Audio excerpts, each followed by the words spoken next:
ফিরাউনের স্বপ্ন কি ছিল? একটা আগুন, বাইতুল মুকাদ্দাস থেকে একটা আগুন বের হয় এবং সে আগুন গণহারে সব বাড়িঘরগুলো জ্বালায় পোড়ায় শেষ করে দেয়। শুধুমাত্র বানি ইসরাইল যে জাতি রয়েছে তাদের ঘরে এই আগুনগুলো যায় না, স্পর্শ করে না। তখন সে এই স্বপ্নের ব্যাখ্যা জানার জন্য চলে গেল স্বপ্নের যারা ব্যাখ্যাবিদ ছিল তাদের কাছে, বা ওই সময় গণকদের কাছে গিয়ে স্বপ্নটা যখন খুলে বলল যে এটা কি হতে পারে, স্বপ্নের ব্যাখ্যাটা কি হতে পারে, তখন ওই গণকেরা বা স্বপ্নের ব্যাখ্যাবিদরা বলেছিল যে বাইতুল মুকাদ্দাস থেকে যে আগুন বের হয় এই আগুন সব ঘর বাড়িকে জ্বালায় পোড়ায় দেয়, আপনার কওমকে জ্বালায় দেয়, শুধুমাত্র বানি ইসরাইলকে জ্বালায় না। এর মানে হলো বানি ইসরাইলের মধ্যে এমন একজন শিশু জন্মগ্রহণ করবে যেই শিশু আপনার এই আধিপত্য, আপনার এই ক্ষমতা, আপনার এই চারদিকে আপনার যে নাম ছড়িয়ে আছে এইগুলো সব ধুলোর সাথে মিশাই দিবে, সব আপনার রাজত্বের অবসান ঘটাই দিবে, কিন্তু সে বানি ইসরাইলের সন্তান হবে, বানি ইসরাইলদের মধ্য থেকে তার জন্ম হবে। এই ব্যাখ্যা পাওয়ার পরে ফিরাউন কি করেছিল আপনারা এটা জানেন। ইযাববিহুনা আবনাআকুম ওয়া ইস্তাহইউনা নিসাআকুম, বানি ইসরাইলের যত সন্তান হতো ভূমিষ্ঠ হওয়ার সাথে সাথে ছেলে সন্তানগুলোকে সে জবাই করে দিত। ইযাববিহুনা আবনাআকুম সূরা বাকারায় বলা হয়েছে, ওয়া ইস্তাহইউনা নিসাআকুম, এবং যারা কন্যা সন্তান হতো তাদেরকে সে জীবিত রাখত। তার ভয় কি? যে এই বংশ থেকে একটা সন্তান আসবে, সে আমার রাজত্বকে শেষ করে দিবে। তাহলে তার আসল ভয়টা কি? রাজত্ব হারানোর ভয়। এখন মানুষের মধ্যে এটা আছে না নাই? রাজত্ব হারানোর ভয়, ক্ষমতা হারানোর ভয়। এই ক্ষমতা হারানোর ভয়েই মানুষ বেশিরভাগ অন্যায় অপকর্ম করে থাকে। ক্ষমতাকে টিকিয়ে রাখার জন্য মানুষ বড় বড় অন্যায় করতে পা বাড়ায়, হাত বাড়ায়। যে সকল অন্যায় তারা স্বাভাবিক জীবনে করে নাই, কিন্তু দেখা যাচ্ছে ক্ষমতা স্থায়িত্ব বাড়াতে হলে এগুলো করা দরকার। তখন তারা যে কোনো ছোট থেকে বড় যে কোনো অন্যায় করতে তাদের অন্তর কলিজা একবারও কাঁপে না। আল্লাহ তাআলা বললেন, ইয আওহাইনা ইলা উম্মিকা মা ইউহা। আল্লাহু আকবার বলেন। আল্লাহ বলছেন, মুসা তুমি স্মরণ করো ওই সময়ের কথা যেই সময় তোমার মায়ের অন্তরের মধ্যে আমি ইলহাম করেছিলাম, ওহী করেছিলাম। তোমার মায়ের চিন্তার মধ্যে আমি চিন্তা ঢুকিয়ে দিয়েছিলাম যে তুমি তোমার সন্তানটাকে যদি বাঁচাতে চাও ফেরাউনের হাত থেকে, এই বাদশার হাত থেকে যদি তোমার সন্তানটাকে বাঁচাতে চাও, তাহলে আমি যে পদ্ধতিগুলো তোমাকে বলে দিচ্ছি পদ্ধতিগুলো তুমি অ্যাপ্লাই করো। কোন সুবহানাল্লাহ। পদ্ধতি কে বলে দিচ্ছেন?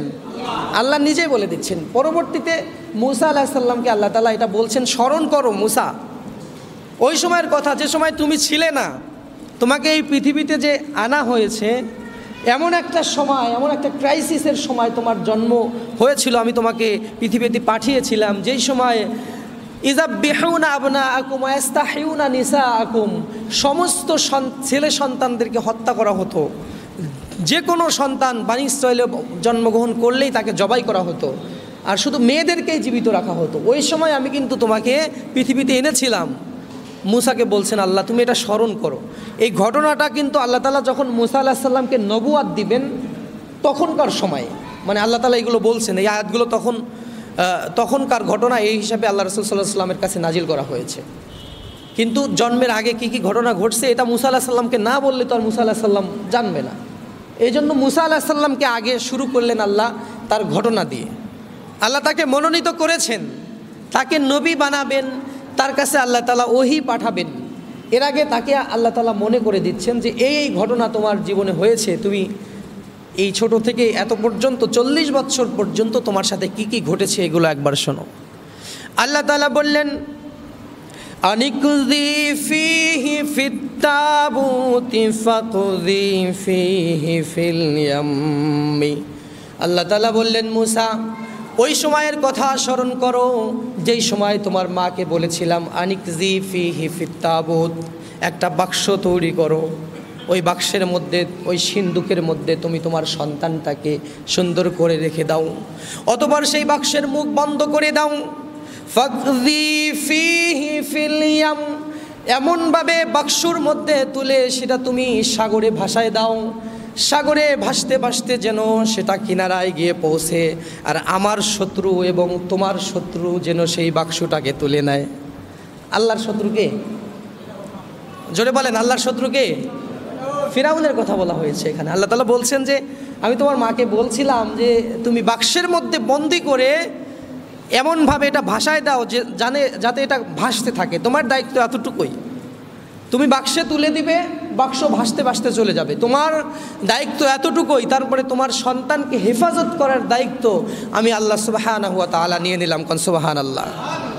শুধু তাই নয়, তোমার সন্তানকে তো আমি হেফাজত করবই, পরবর্তী তোমার সন্তানকে আমি আবার তোমার কোলে ফিরায়াও দেবো। কোন সুবহানাল্লাহ। শুধু তুমি এতটুকু করো, আমি যতটুকু বললাম। এটাও কিন্তু একটা কঠিন কাজ। সন্তানকে বাক্সের মধ্যে তুলে সমুদ্রে ভাসায় দেওয়া কাজটা কি সহজ? মোটেও সহজ নয়। তবে ওই মুহূর্তে সিচুয়েশনটাই ছিল এরকম যে বানি ইসরায়েলের মধ্যে যে শিশু জন্মগ্রহণ করছে তাকেই হত্যা করা হচ্ছে। যেহেতু ফিরাউনের লোক, বাদশার লোকজন আসলে হত্যা করেই ফেলবে, সেই ক্ষেত্রে এইটা এভাবে পানিতে পড়েও যদি মারাও যায়, এই দিক থেকে তার একটা আত্মতৃপ্তি ছিল। কিন্তু মূল কথা সে এই জন্য করে নাই, সে করেছে এই জন্য যে একটা গায়েবীভাবে তার মনের মধ্যে একটা চিন্তার উদ্রেক হয়েছে, এরকমটা সে কখনো ফিল করে নাই। এখানে একটা ঘটনা, একটা কথা আপনাদের জানা উচিত যে জিবরাইল আলাইহিস সালামকে কিন্তু মূসা আলাইহিস সালামের মায়ের কাছে পাঠানো হয়নি। নবীদের কাছে যেভাবে ওহী করা হয়, ইদ আওহাইনা ইলা উম্মিকা মা ইউহা, এখানেও ওই ইউহা ওহির কথা বলা হয়েছে, কিন্তু এই ওহী আর নবীদের কাছে যে ওহী পাঠানো হয় সেই দুইটা ওহী কিন্তু এক নয়। নবীদের কাছে আল্লাহ তাআলা সরাসরি জিবরাইল আলাইহিস সালামকে পাঠান, অথবা সরাসরি আল্লাহ তাআলা কথা বলেন। যেমন আপনারা জানেন, যার ঘটনা বলছি তার সাথে আল্লাহ কথা বলেছেন, মূসা আলাইহিস সালামের সাথে আল্লাহ কথা বলেছেন। তো মূসা আলাইহিস সালামের মায়ের ব্যাপারে এটা হলো ইলহাম হবে, মনের মধ্যে একটা চিন্তার উদ্রেক হবে, একটা ভাবনার উদ্রেক হবে, হঠাৎ করেই তার মনের মধ্যে একটা খেয়াল এসে গেল, এরকমটা হবে ব্যাখ্যা। এই ইউহা, এই ওহির ব্যাখ্যাটা হবে তার মনের মধ্যে এরকম একটা চিন্তা উদিত হলো, হঠাৎ করেই সে এরকম একটা চিন্তা তার মনের মধ্যে চলে আসলো। আল্লাহ তাআলা বলছেন আদুউল্লি ওয়া আদুউল্লাহু ওয়া আলকাইতু আলাইকা মুহাব্বাতাম মিন্নি ওয়া লিতুসনা আলা আইন। আমি তোমাকে তোমার মায়ের কাছে ফিরাই দেব, যাতে তোমার মায়ের চোখের শীতলতা হয়, এবং আমার চোখের সামনেই আমি তোমাকে বড় করব। এই সিদ্ধান্ত আমি নিলাম। নেওয়ার পরে তোমার মাকে বললাম আনিকযি ফিহি ফিত তাবুতি ফাকযি ফিহি ফিল ইয়াম, বাক্সর মধ্যে বন্দি করে সাগরের মধ্যে ভাসায় দাও। আল্লাহ তাআলার ইলহাম আসার পর হযরতে মূসা আলাইহিস সালামের আম্মা বাক্সের মধ্যে বন্দি করে তাকে ভাসায় দিলেন। আর মূসা আলাইহিস সালামের বোনকে বললেন তুমি বাক্সের পিছনে পিছনে যাবে, সমুদ্রের কিনারা দিয়ে তুমি হাঁটতে থাকবে, আর দেখবে বাক্স কোথায় গিয়ে ঠেকে। খবর নেওয়ার জন্য মূসা আলাইহিস সালামের বোনকে পাঠিয়ে দেওয়া হলো।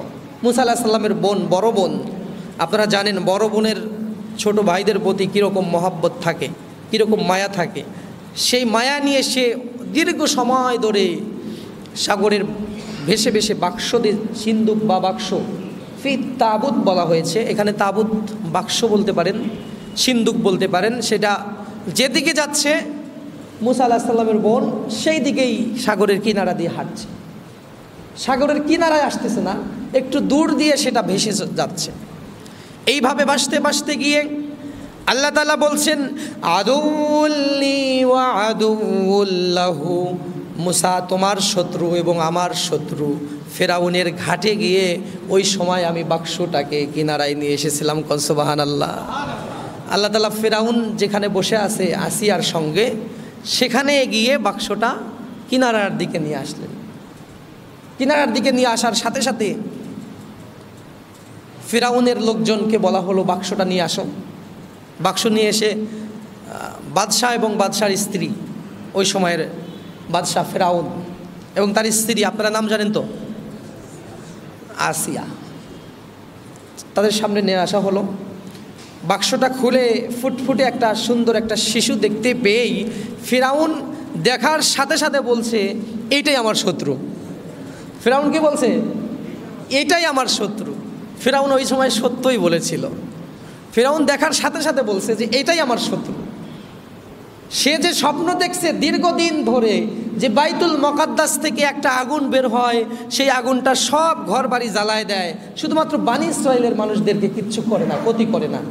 এই জন্যই কিন্তু সে বনী ইসরাইলের সমস্ত শিশু সন্তানকে, যারা ছেলে হিসাবে জন্ম নেয়, তাদেরকে হত্যা করতো।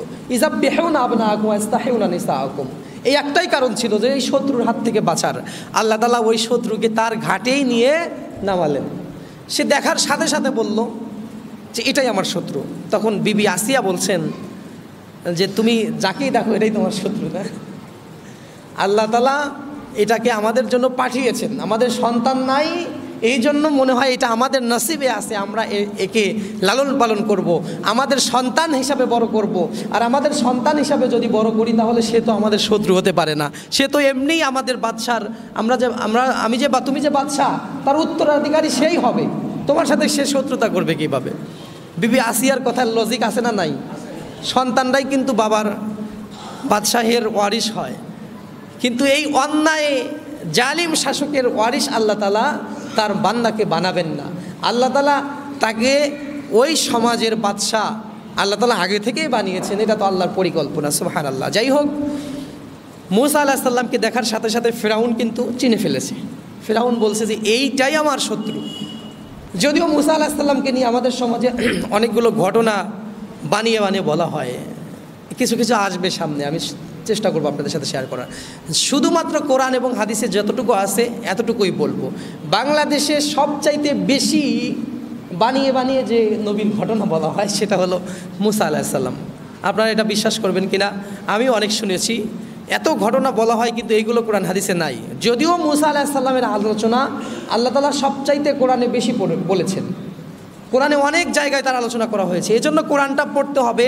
কোরআন না পড়ে এই মূসা আলাইহিস সালামের ঘটনা, আবোল তাবোল ঘটনা বানিয়ে বানিয়ে সমাজে বলা হয়। অসংখ্য ঘটনা আছে। তার মধ্যে আপনারা এরকমটা শুনেছিলেন কিনা, আমার এই ওয়াজ করতে করতে এই সময় মনে পড়ে গেল। ছোট্টবেলায় আমিও একটা ঘটনা শুনেছিলাম যে মূসা আলাইহিস সালামকে পরীক্ষা করার জন্য ফিরাউন একটা আগুন জ্বালিয়েছিল, আর হলো আর এক পাশে কি স্বর্ণ রেখেছিল। এক পাশে স্বর্ণর একটা স্তূপ রাখলো, আরেক পাশে আগুন জ্বালালো, যে অথবা বিষাক্ত একটা সাপ রেখে দিল, যে মূসা আলাইহিস সালামকে পরীক্ষা করতেছে যে কোনটা ধরে। যদি সে স্বর্ণ ধরে তাহলে সে বুদ্ধিমান, তাহলে সে শত্রু। আর যদি আগুন ধরে তাহলে সে বাচ্চার তো কোনো জ্ঞান নাই, শিশুদের স্বভাবই তো তাই, সে বুঝবে না। তো শিশু হিসাবে তার আগুনই ধরা উচিত। কিন্তু যদি সে শিশু না হয়, সে যদি আসলে আমার শত্রু হয়, বুদ্ধিমান হয়, তাহলে তো সে আগুন ধরবে না, সে স্বর্ণ গিয়ে ধরবে বা সাপ গিয়ে ধরবে। এরকমভাবে সামনে রাখলো। মূসা আলাইহিস সালাম কিন্তু ওই মূসা আলাইহিস সালামকে আল্লাহ তাআলা, যেহেতু আল্লাহর নবী, সে কিন্তু বুদ্ধিমানই ছিল, সে স্বর্ণের দিকেই যাচ্ছিল প্রথমে। এরকম ঘটনা বলা হয়, কিন্তু পরবর্তীতে আল্লাহ তাকে ফিরাই দিয়ে আগুনের দিকে নিয়ে যায়। এই ঘটনাগুলো কোরআন হাদিসের কোথাও পাওয়া যায় না। আপনারা কোথাও পাইলে আমাকে শেয়ার করবেন। যাই হোক, এরকম অনেক ঘটনা আছে, আস্তে আস্তে আমি বলবো। কোরআনে আল্লাহ তাআলা যতটুকু শেয়ার করেছেন সেইটুকুই আপনাদের সাথে আমি বলার চেষ্টা করব। হাদিসেও আছে কিছু ঘটনা, হাদিসেরগুলো আমি ইনশাল্লাহ আস্তে আস্তে আনবো। তাহলে এমন সিচুয়েশন হলো যে মূসাকে দেখেই ফিরাউন চিনে ফেলছে, আর ফিরাউনের স্ত্রী বলছে যে না, এটা আমাদের সন্তান হবে, আমরা তাকে লালন পালন করব। এখন বাদশাহ তখন পর্যন্ত আসিয়ার সাথে ফিরাউনের সম্পর্ক এরকম ছিল না যে সরাসরি ফিরাউন খোদা দাবি করেনি। তখন ফিরাউন স্বৈরাচারী শাসক ছিল, কিন্তু সরাসরি ফিরাউন আসিয়াকে বলে নাই তুমি আমাকে তোমার রব হিসাবে মেনে নাও, যার জন্য ফিরাউন আসিয়াকে অনেক অত্যাচার করেছে। এটা কিন্তু আগের কথা বলছি, তখনকার সময় এটা নয়।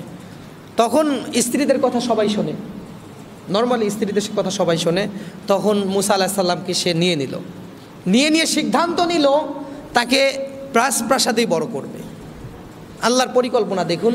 মূসা আলাইহিস সালামের বোন ওই যে সাগরের পাড় দিয়ে হেঁটে হেঁটে যে আসতেছিল, উনি কিন্তু দেখতেছে সব কি ঘটনা ঘটে। যখন দেখলো যে বাদশাহে প্রাসাদের মধ্যে নিয়ে যাচ্ছে, তখন তিনিও প্রাসাদের বাহিরে দাঁড়ায় থেকে সব ঘটনা দেখছে। এখন ফিরাউন ঘোষণা করে দিলেন যে এই সন্তান আমি লালন পালন করব, একে দুধ পান করানোর জন্য মহিলা দরকার, এই দুধ পান করানোর জন্য বিভিন্ন এলাকা থেকে মহিলারা আসতে শুরু করলো। খবর পাওয়ার সাথে সাথে মহিলাদের হিড়িক পড়ে গেল। এত মহিলা আসে, কারো কোলে মুসা আলাইহিস সালাম শান্ত হয় না, স্থির হয় না। কোনো মহিলা কোলে নিলে আরও বেশি কান্না শুরু করে। কারো দুধে মুখ পর্যন্ত লাগায় না, কোন সুবহানাল্লাহ। এটাও তাফসিরে এসেছে, এটা সত্য ঘটনা। কারো বুকের দুধে সে মুখ পর্যন্ত লাগায় না। হযরতে মুসা আলাইহিস সালামের ব্যাপারে আল্লাহ তাআলা বললেন, ইয তামশি উখতুকা ফাতাকুলু হাল আদুল্লুকুম আলা মান ইয়াকফুলু ফারজা'নাকা ইলা উম্মিকা কাই তাকাররা আইনুহা ওয়ালা তাহজান। আল্লাহ তাআলা বলছেন, মুসার বোন দেখতে দেখতে যখন প্রাসাদের কাছে গিয়ে দাঁড়ালো, সে ওই প্রাসাদ থেকে যারা দুধ পান করাতে আসছে তাদেরকে উদ্দেশ্য করে বলল, আমার কাছে একটা খবর আছে, এমন এক মহিলার সন্ধান আমি জানি, যেই মহিলাকে নিয়ে আসলে এই শিশু দুধ পান করবে, আমার বিশ্বাস। কোন সুবহানাল্লাহ। এটা কে বলতেছে? মুসা আলাইহিস সালামের বোন। যে ইয তামশি উখতুকা ফাতাকুলু হাল আদুল্লাকুম, যে আমার কাছে এমন একজন মায়ের সংবাদ আছে যে ওনাকে নিয়ে আসলেই দুধ পান করবেন। তখন বাদশাহের লোকজন বলল, যাও তাড়াতাড়ি নিয়ে আসো। তখন মুসা আলাইহিস সালামের মাকে গিয়ে খবর দেওয়া হলো। মুসা আলাইহিস সালামের মা খুশি হয়ে রাজপ্রাসাদে চলে আসলেন। এসে মুসা আলাইহিস সালামকে কোলে নেওয়ার সাথে সাথে মুসা আলাইহিস সালাম শান্ত হয়ে গেলেন, কোন সুবহানাল্লাহ, এবং দুধ পান করতে শুরু করলেন। এখন দেখুন এখানে একটা বিষয়, প্রথম যখন তাকে সিন্দুকের মধ্যে ভরে দেওয়া হয়, ইদ আওহাইনা ইলা উম্মিকা মা ইউহা, আল্লাহ এটা বলেছেন যে তোমার মাকে আমি যখন ওহী করলাম। তারপরে দুই আয়াতের পর 3 নম্বর আয়াতে আল্লাহ তাআলা তার সাথে সাক্ষাৎ করে দিয়েছেন। 2টা আয়াতে কিছু কথা, তার মানে কিছু সময় নদীতে ভেসেছে, তার বোন তার সাথে সাথে এসেছে। অনেক তাফসিরে লেখা হয়েছে, ওই প্রথমবার যখন ভাসিয়ে দেওয়া হয়, দ্বিতীয়বার দুধ পান করার সময় হওয়ার আগেই মুসা আলাইহিস সালামের সাথে তার মাকে সাক্ষাৎ করায় দিয়েছেন, কোন সুবহানাল্লাহ। মানে প্রথমবার যখন ছেড়ে দিয়েছেন, দ্বিতীয়বার আবার সন্তান দুধ পান করার সময় হওয়ার আগেই মায়ের সাথে সন্তানের সাক্ষাৎ করে দিয়েছে। কাই তাকাররা আইনুহা, যাতে তোমার চোখ শীতল হয়, চোখের কমফোর্ট যেন হয়, তোমার সন্তানকে দেখে তোমার চক্ষু যেন শীতল হয়, এই জন্য আমি তোমাকে ফিরাই দিলাম, তার মাকে বলছেন। আর মুসা আলাইহিস সালামকে বলছেন, মুসা তুমি এগুলো স্মরণ করো, এগুলো তোমার সাথে ঘটেছে এক সময়। তাহলে পরিকল্পনা যদি আল্লাহর থাকে, সারা দুনিয়ার মানুষ কি সেই পরিকল্পনার বিরুদ্ধে গেলে সেই পরিকল্পনা বাস্তবায়ন হওয়া থেকে বিরত রাখতে পারবে? কেউ বিরত রাখতে পারবে না। এই পরিকল্পনা আল্লাহর, যে তার মায়ের সাথে তাকে মিলাই দিবে। আর মুসা আলাইহিস সালামকে হত্যা করার জন্যই বানি ইসরাইলের হাজার হাজার শিশুকে জবাই করেছে এই ফেরাউন। ইযাববিহুনা আবনাকুম ওয়া ইস্তাহিউনা নিসাআকুম, এই আয়াতটা যখন আমরা পড়ি, আপনারা দেখেন কত ভয়ঙ্কর একটা কথা। শিশু, এখন যত বড়ই স্বৈরা শাসক হোক, এরকম কোনো শাসক কি দেখছেন যে তারা এভাবে জবাই করে মানুষকে? তারা তাদের শত্রুদেরকে ঘায়েল করার চেষ্টা করে, কিন্তু তখন প্রকাশ্যে, তখনকার নিয়মই ছিল এইটা, বানি ইসরাইলের মধ্যে কোনো সন্তান জন্মগ্রহণ করলে সেটা চেক করা হবে, যদি পুরুষ হয় সাথে সাথে সেটাকে জবাই করা হবে। কত বড় ভয়াবহ একটা অজ্ঞতার মধ্যে মানুষ ছিল, বর্বরতার মধ্যে মানুষ ছিল। এইভাবে অসংখ্য হাজার হাজার শিশুকে জবাই করা হয়েছে, হাজার হাজার শিশুকে জবাই করা হয়েছে, শুধুমাত্র এক মুসা আলাইহিস সালামকে দুনিয়া থেকে আসতে বাধা দেওয়ার জন্য। কিন্তু আল্লাহ যাকে আনবেন, সবাইকে হত্যা করে কি তাকে দুনিয়াতে আসা থেকে কেউ বিরত রাখতে পারবে? ভাই, কেউ পারবে না। আল্লাহ তাআলা তার পরিকল্পনা বাস্তবায়ন করলেন, মুসা আলাইহিস সালামকে দুনিয়াতে আনলেন, এবং ফেরাউনের টাকায়, রাজপ্রাসাদের বেতনে মুসা আলাইহিস সালামকে আল্লাহ তাআলা বড় করলেন, সুবহানাল্লাহ।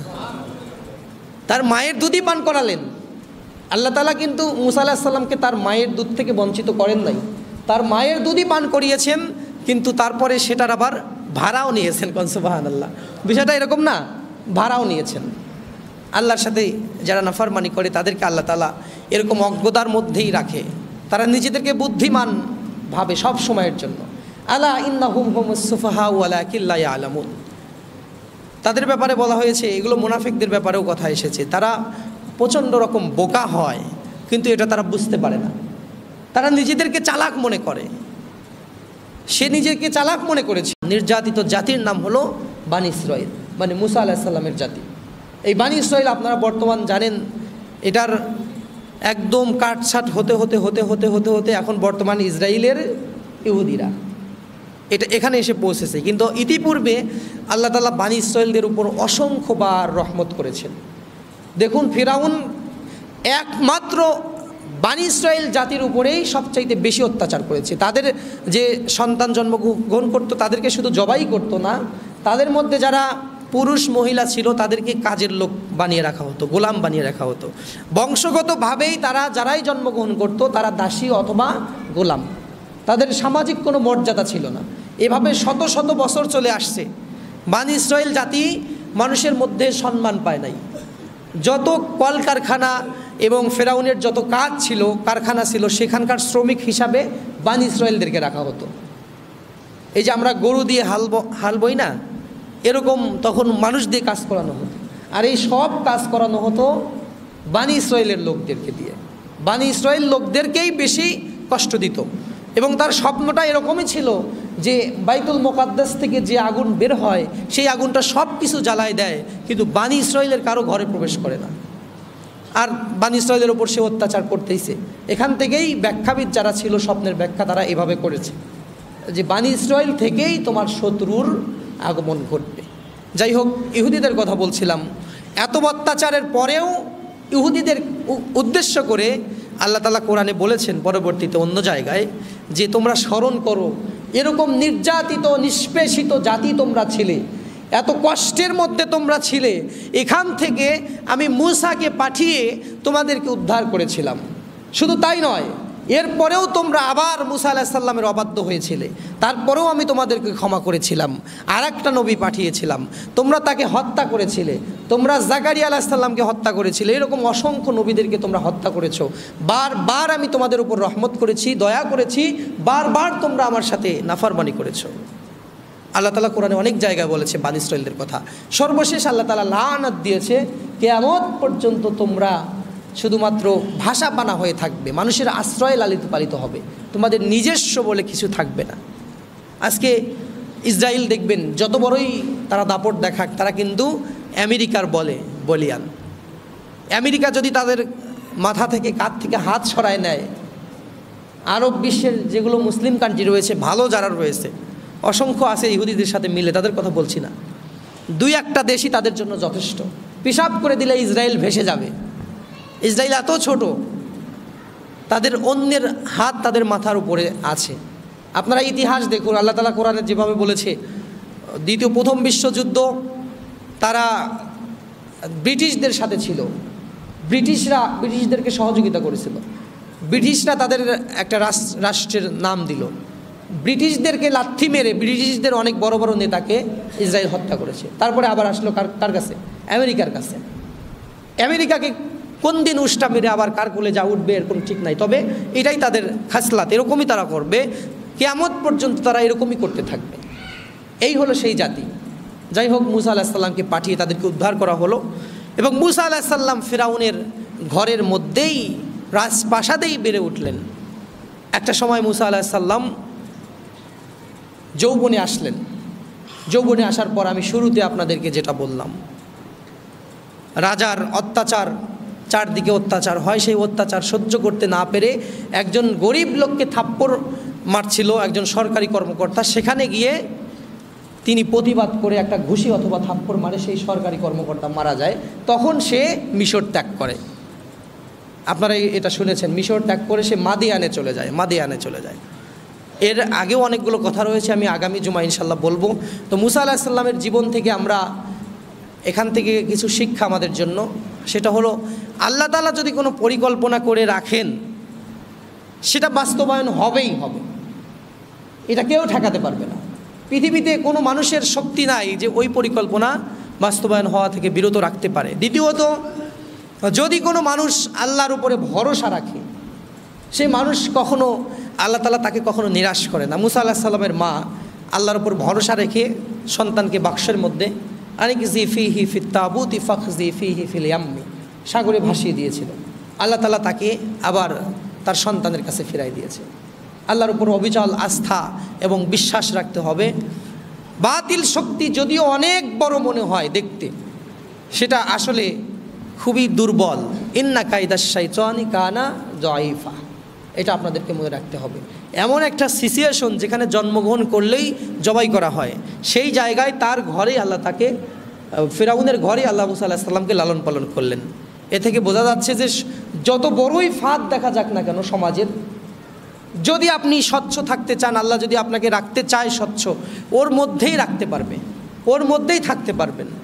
এই জন্য কখনো হতাশ হবেন না সমাজের অস্থিরতা দেখে, সমাজের এই নাজেহাল অবস্থা দেখে। আপনি ঈমান যদি আল্লাহ তাআলার উপরে রাখেন, আল্লাহ তাআলা অবশ্যই আপনাকে সঠিকভাবে ওই ফিতনার মধ্য থেকে বাঁচায় নিয়ে আপনার জীবনটা একদম ভালো মানুষের মতো পরিচালনা করার তৌফিক দান করবে।